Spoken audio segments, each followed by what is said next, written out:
Break के बाद एक बार फिर आप सभी का बहुत स्वागत है। नमस्कार, मैं सोनाली और आप देख रहे हैं केकेडी न्यूज। रुक करते हैं इस वक्त की बड़ी खबर पर। दिल्ली से इस वक्त की बड़ी खबर सामने आई है। जी हां, आपको बता दें, इस्तीफा दे रहे राष्ट्रपति भवन पहुंचे हैं प्रधानमंत्री नरेंद्र मोदी। कैबिनेट में 17वीं लोकसभा भंग करने की सिफारिश की है राष्ट्रपति।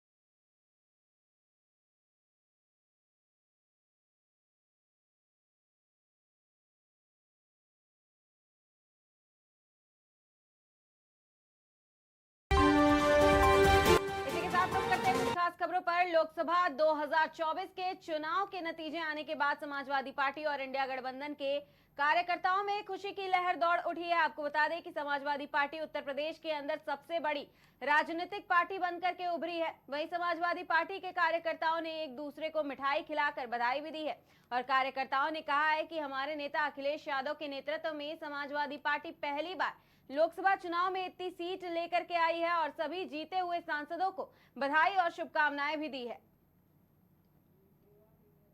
देखो, निश्चित तौर पे इंडिया गठबंधन हमारे राष्ट्रीय अध्यक्ष माननीय अखिलेश यादव जी और पूर्व राष्ट्रीय अध्यक्ष राहुल गांधी जी का और ये हाथ जोड़ यात्रा का जो कहीं ना कहीं पर वो रहा, इसकी वजह से आज देखने को रखा है। आप देख रहे हो कि जनता ने भरपूर प्यार दिया है और जिस तरीके से देखा गया है तो समाजवादी पार्टी का जो परिवार था वो पूरी तरीके से जीतता है। देखो, परिवार इन्होंने चुनाव से चुनाव लड़ा, पूरा बोला था कि अपने घर की सीटें बचा पाएंगे। ये आज आप देख रहे हो उत्तर प्रदेश के अंदर सीटें जो बढ़ के आई हैं, कहीं ना कहीं क्या कहते हैं, इनकी नीतियों को देखते हुए, भाजपा की जो नीतियां थी उनके देखते हुए जनता ने इनको नकार दिया है। कांग्रेस और समाजवादी पार्टी अंदर पार्टी के दिग्गजों को हराया, जो दिग्गज कहते थे अपने आप को, उन दिग्गजों को हराया है। जो सरेंडर लेके सर पे घुसते थे वो लोग आज हार गए। वो ऐसा तो समाजवादी पार्टी देखो हमेशा नीतियों पर काम करती है। देखो, मुलायम सिंह सरकार के टाइम से लेके और अब तक का जिनका अभ्यास रहा होगा, आपने देखा समाजवादी पार्टी ने हमेशा गरीब लोगों के लिए काम किया, मजदूरों का काम किया है। और भारतीय जनता पार्टी ने बनाया है पार्टी से अडानी अंबानी इन लोगों के लिए काम किया है और देखा जाए तो क्षेत्र में कहीं ना कहीं विकास नजर नहीं आता। क्या आपको ये लगता है कि गठबंधन सबसे बड़ा रोल किसका रहेगा इसमें? रोल हमारे माननीय राष्ट्रीय अध्यक्ष यादव जी का रहेगा। देखिए, उत्तर प्रदेश में जो हमारे पूरे उत्तर प्रदेश का पूरे हिंदुस्तान ने जो हमें प्यार दिया है वो आज नकारा नहीं जा सकता है। इनकी नीतियों को देखते हुए, इनके कारनामों को देखते हुए आज हिंदुस्तान की करोड़ों करोड़ जनता ने आज हमें जो प्यार दिया है, इसका मैं उनको हार्दिक दिल से हार्दिक बधाई और शुभकामनाएं सभी को। बीजेपी का 400 पार का नारा था, लेकिन 400 तो छोड़ो 300। देखिए, वो जुमलेबाजी करती है, ये नारा कुछ नहीं है, वो जुमले से वोट लेना चाहती है, लेकिन जुमलेबाजी इनकी चलेगी नहीं। जनता ने इनके जुमलेबाजी को खत्म कर दिया है। जुमलों से सरकार नहीं चलती है, सरकार जो चलती है सिद्धांत और नीतियों से चलती है। सरकार चलाने के लिए रोजगार देना पड़ता है, सरकार चलाने के महंगाई को कंट्रोल करने सेवा करेंगे और ऐसे कानून लेके आएंगे, ऐसे नियम से और महंगाई को कंट्रोल, बेरोजगार को देखते हुए, इन सभी चीजों को देखते हुए काम करेंगे और जनता की सेवा करेंगे। इंडिया गठबंधन जो पूरे देश में प्रदर्शन है तो बहुत ही हमारे दोनों हमारे राष्ट्रीय अध्यक्ष माननीय अखिलेश यादव जी एवं पूर्व कांग्रेस राष्ट्रीय अध्यक्ष बहुत ही मेहनत रही। हमारे समाज पार्टी ने बहुत कार्यकर्ताओं ने बड़ी जोश तरीके से मेहनत करी और हमारे पर जनता जनार्दन ने पूरा पार्टी है। इसके लिए प्रदेश की जनता को बहुत बहुत धन्यवाद और मैं बधाई के पात्र हैं वो सभी को बहुत बहुत धन्यवाद बधाई देता हूँ। देखो, निश्चित तौर पे इंडिया गठबंधन हमारे राष्ट्रीय अध्यक्ष माननीय अखिलेश यादव जी और पूर्व राष्ट्रीय अध्यक्ष राहुल गांधी जी का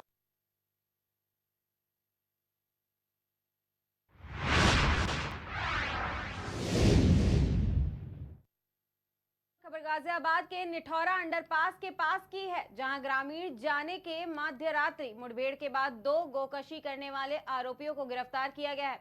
उनके पास से एक चोरी की बाइक, तमंचा और कारतूस आदि उपकरण भी बरामद किए गए हैं। आपको बता दें, 2 अभियुक्तों पर गौ हत्या का आरोप था, जिसके बाद मुखबिर की सूचना पर दोनों अभियुक्तों से पुलिस की मुठभेड़ हुई। इस मुठभेड़ के दौरान आरोपी के पैर में गोली लगी है, जिसके बाद इलाज के लिए अभियुक्तों को जिला अस्पताल में भर्ती कराया गया है।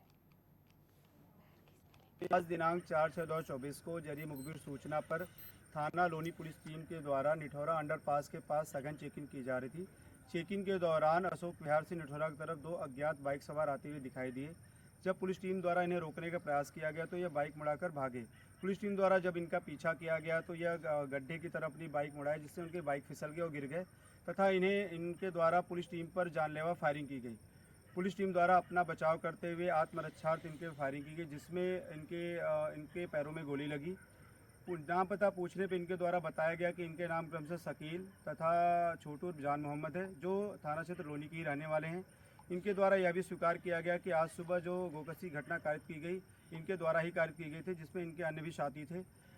इनके आपराधिक इतिहास में पता किया गया तो शकील पूर्व में भी गोकशी के मुकदमे में जेल जा चुका है। इनके पास से 2 देसी तमंचा, 1 जिंदा कारतूस बरामद हुआ है तथा 1 स्प्लेंडर बाइक जिसपे गोकशी के सामान, रस्सी तथा अन्य चीज़ बरामद हुई है। इन संबंध में इनसे कड़ाई से पूछताछ की जा रही है और अन्य आवश्यक विधिक कार्रवाई की जा रही है। आज दिनांक 4/6/2024 को जरी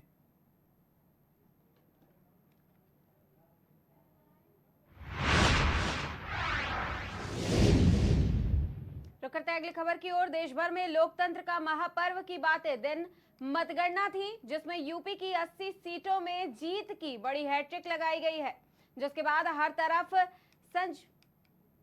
समाजवादी पार्टी के चर्चे हैं, क्योंकि लोकसभा के चुनाव में पहली बार समाजवादी पार्टी इतना उभर करके सामने आई है और यूपी में डबल इंजन की सरकार को कड़ी टक्कर भी सपा के प्रत्याशियों ने दिया है। रिजल्ट आने के बाद सपा के कार्यकर्ताओं में भारी उत्साह देखने को मिला है और इसी के साथ आईएएस शुभ्रांत शुक्ला ने कन्नौज लोकसभा सीट पर विजयी पार्टी के मुखिया अखिलेश यादव को जीत का प्रमाण पत्र भी प्रदान किया है।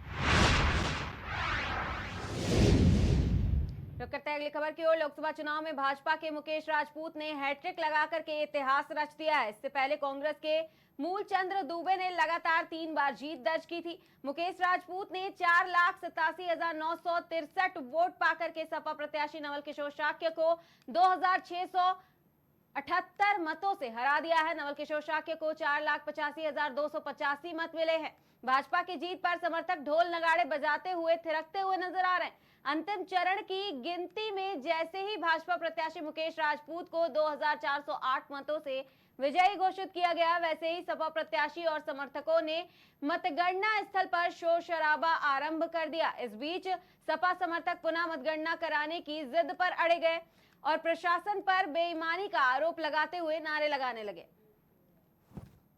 के लिए अपने फरुखाबाद के सभी सम्मानित मतदाता बंधुओं का बहुत बहुत आभार, बहुत बहुत धन्यवाद। उन लोगों ने पिछली बार सपोर्ट, सहयोग, आशीर्वाद दिया और जो जनता जनार्दन ने आशीर्वाद दिया उसका मैं सम्मान करता हूँ। इस 5 साल के लिए क्या लक्ष्य निर्धारित किया है अपने? लक्ष्य जो हमने पहले भी संकल्प अपना बना रखा था, जो संकल्प पत्र में हमने करीब 18 बिंदु दिए थे, उन संकल्प पत्रों को करने का पूरा प्रयास करूंगा 100%। 400 पार का जो नारा दिया था पार्टी ने वो पूरा नहीं हो पाया, इसके बारे में क्या लगा? वो जनता जनार्दन ने जो जनादेश दिया है उसका हम सम्मान करते हैं और हम ये नहीं कह सकते हैं कि समाजवादी पार्टी और कांग्रेस के लोगों ने जो विदेशों से आया हुआ धन था उसको किस तरह से बांटा, किस तरह से उसकी दुरुपयोग किया, पैसा बांट, लालच देके और शराब बांट के उठा करके भ्रमित करके जिस तरह से उन्होंने जनता जनार्दन को भ्रम किया है, लेकिन इसके बावजूद भी ये जो भी सम्मानित मतदाता बंधुओं ने जो सम्मान दिया है उसका हम सम्मान। जीत का श्रेय किसको देते हैं? हम अपने सभी शीर्ष नेतृत्व के, माननीय मोदी जी को, माननीय योगी जी को और अपने सभी शीर्ष नेतृत्व को, जिला के संगठन को, सभी कार्यकर्ता बंधुओं को, सभी सम्मानित मतदाता के लिए अपने फरुखाबाद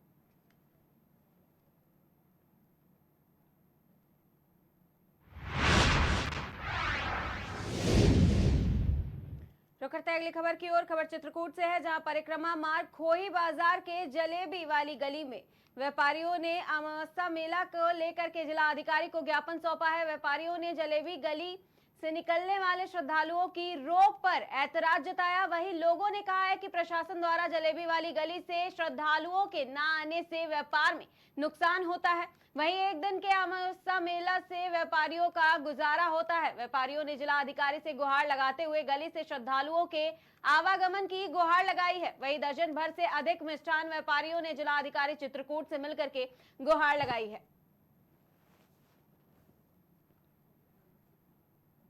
हम राष्ट्रीय जनोद्योग से हैं, व्यापार संगठन से। हमारी व्यापारियों की मांग ये है कि जो खोही बाजार की जलेबी गली है, उस मार्ग को पिछले अमावस्या में बंद कर दिया गया था। पूरी मतलब रास्ता सीज किया गया था, बगल से निकाला गया था और इसमें व्यापारियों का काफ़ी नुकसान हुआ है, मीठा बचत हुई थी।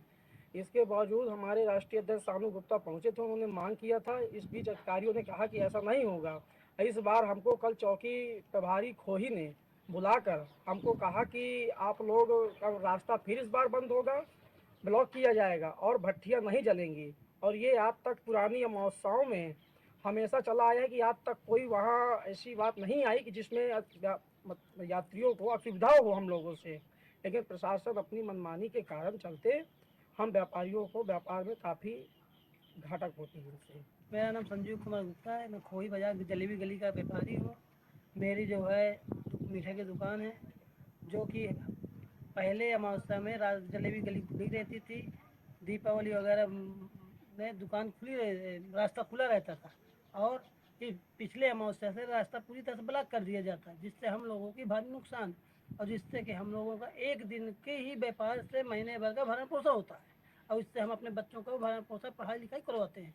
क्या मांग है आप लोगों हम लोग मांग है कि श्रीमान जी जो शासन अपने मनसानुसार कहे उसी तरह हम लोग बंद करें, लेकिन रास्ता पुनः खुली जाए उसी तरह। हम राष्ट्रीय जनोद्योग से हैं।